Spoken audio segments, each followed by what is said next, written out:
Hello, welcome to Sask Moto.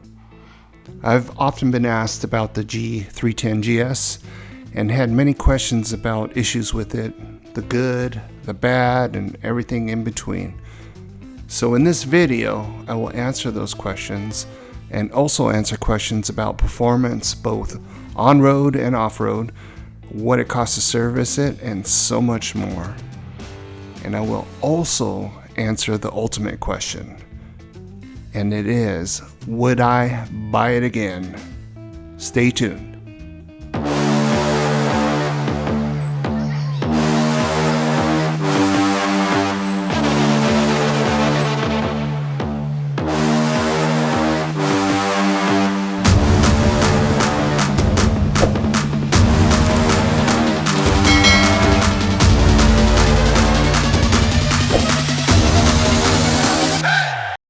So in March of 2023, I went to the local BMW dealership here in Washington and purchased it. I've owned it for exactly a year and have rode it all over Washington. And in those journeys, I've gone to several different places, and I will show you those later on in the video.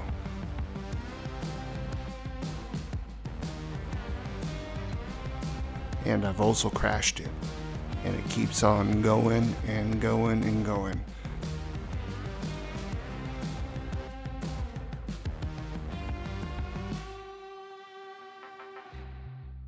So let's talk about some of those things that people have asked about, and I will go over the list and tell you which ones I think are most important when purchasing a new motorcycle. And the first thing is comfort. I'm 6'2" and about 235 pounds on a good day. It's one of the most comfortable bikes I've ever ridden.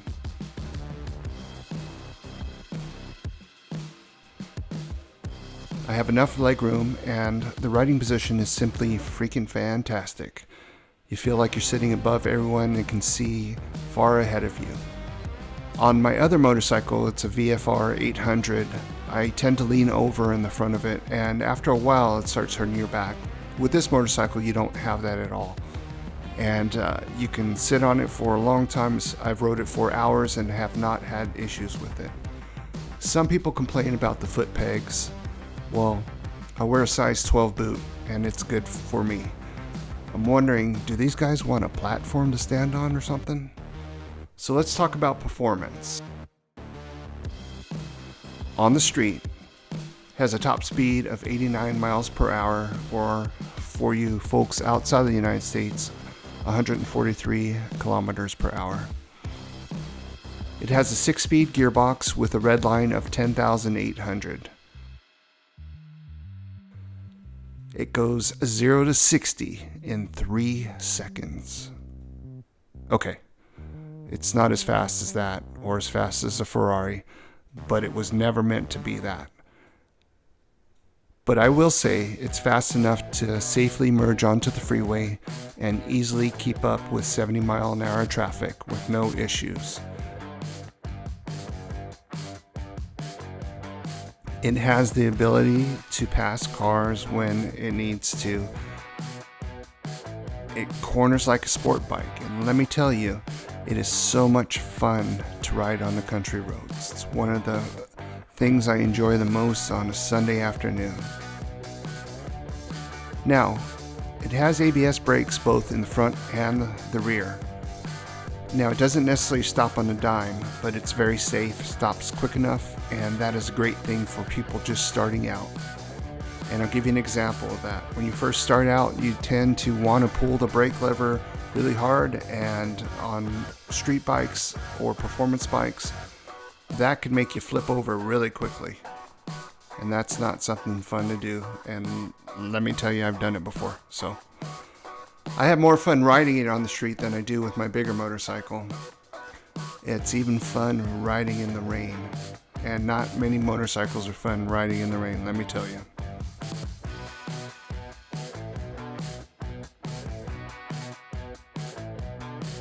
The maneuverability is also good due to its weight of 386 pounds, and that's with an almost full tank of gas. It's It's so much easier to move it around than those bigger bikes that can weigh close to 500 pounds or more. And it's light enough that you can even load it on the back of your vehicle. Being so light, it makes it easy to move in parking lots and off-road. And speaking of off-road, what can it do exactly? I've ridden it a lot off-road, not just gravel, but through some out-of-the-way, muddy, rocky, sandy, dirty stuff. You name it, I've been through it. I've even ridden it on the beach, and that was a lot of fun as well. It has enough power off-road to do all the things that you want to do, whether it be single track or 2 tracks, down dirt roads, down fire roads, and so on and so forth. It's a lot of fun off-road as well. It has enough power to climb dirt hills with ease, and you feel confident in the power, and you feel confident in going to a lot of places, because even if you do get stuck, you can easily maneuver it out. The maneuverability off-road is great because it's light, narrow, and can even go down some single track stuff where other bigger motorcycles can't. For example, the bigger GSs or the Tenaires or the KTMs. It has ample ground clearance of 8.6 inches to get over most things, so you really don't have an issue with that. I enjoy riding it a lot off-road and exploring places that I wouldn't normally explore. I've been to tops of mountains, I've been up hills, I've been all over the place. It's really fun off-road. So let's talk about service and maintenance. The motorcycle, brand new, and here in the United States, it comes with a 3-year, 36,000 mile warranty and 24-hour roadside assistance. Let me repeat that piece. 24-hour roadside assistance. Now, what does that mean exactly? Well, if you get a flat tire, you run out of gas, you break down, they will help you out. And the things that they do is they will actually help fix your tire. They give you up to 2 gallons of gas if you run out, and if you break down, they tow it to the nearest BMW motorcycle dealership. Now, how many other companies provide that type of service? There's not many. So let's talk about the services. The first service is at 700 miles and costs a little over $300. Yeah, $300. I thought it was crazy paying that much. But let me tell you what they do on the first maintenance, because it'll all make sense in a second. They change the oil, obviously, but then they go through all the critical fasteners and ensure they are torqued to all the specs. That means in the first 700 miles, something could come loose, which could be catastrophic, and they will catch that, tighten it up, and look at all of those things, which is amazing.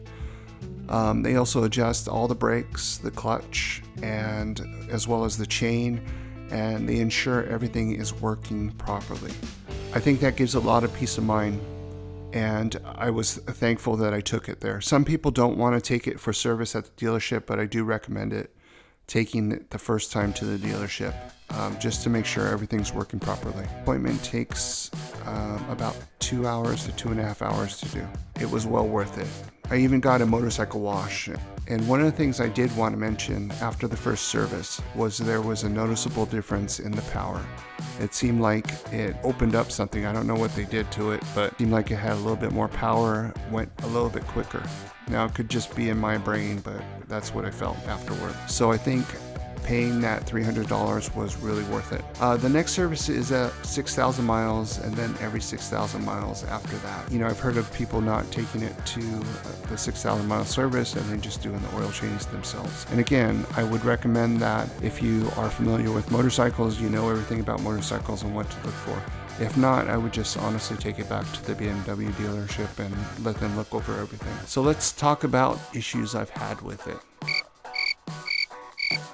All right, moving on. I really haven't had any issues with it at all. Nothing that I can think that stands out. Some people have said they had issues like with the batteries, the water pump going out, the kickstand breaking, etc., etc. But I think they fixed all that in the later models. So I know that they're having those issues with, the first models that came out, and I think they fixed all of that, especially with the electrical issues. I've never had any issues, never had the battery run down.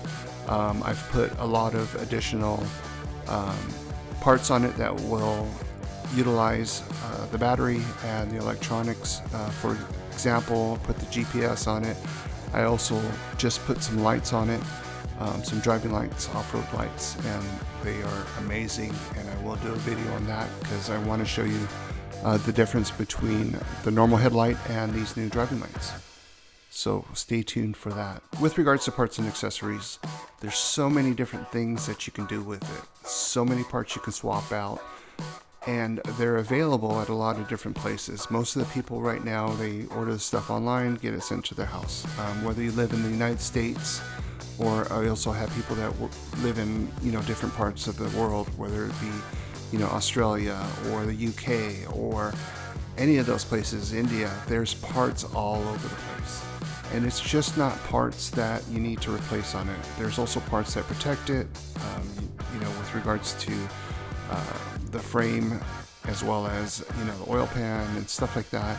There's also comfort parts. You can buy additional seats, you can buy grips, you can buy handlebars. There's so many parts that you can buy for the motorcycle. You never have to be bored if you want to change things up either. Now with that, I've had it for the year, and sometimes I get bored with stuff. I'm like, well, I need to change something, I want to get something else. I haven't felt that with this motorcycle. Now let's talk about the bad stuff. One of the things that I have an issue with is the gearbox is finicky. When it comes to put it in neutral, the majority of the time it's perfect, and rarely there are times when the neutral indicator will be lit on the dash and it will still be in gear. And it's not a big deal. It doesn't happen all the time. It happens once in a while, so it's not that much of an issue. The gas tank is small, compared to the larger motorcycles. Obviously, the gas tank is just over 3 gallons or 11 liters for you guys outside the United States. On the full tank, I can get about 165 miles or 265 kilometers. They say that it gets about 70 miles a gallon. I'm thinking around 55, 60 on a good day. So just be aware of that. Some people complain about the vibration on the motorcycle, and it's really not that bad. If you've ever ridden any other motorcycle, it's about the same. No issues with it.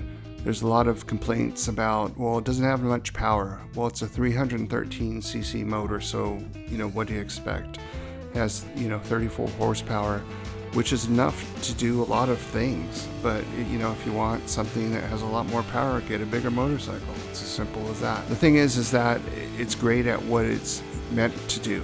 I really like it, have a lot of fun. Like I said, I have a bigger motorcycle, and I really don't miss it. It sits in the garage collecting dust. I ride this thing everywhere. Other than that, there's nothing I can really complain about. There's a lot of people that complain about stuff online, and, I get it. It's not their cup of tea, and that's okay. For me, the biggest question is, would I buy it again? And I would tell you, heck yeah, in a heartbeat I would. I have so much fun riding it. It's a sense of exhilaration. I'm so looking forward to the future and where it can take me. And hopefully you will join me on this adventures. Hopefully this video has been good for you, and if it has, please like and subscribe. Remember, don't just exist. Get outside and live. We'll talk to you soon.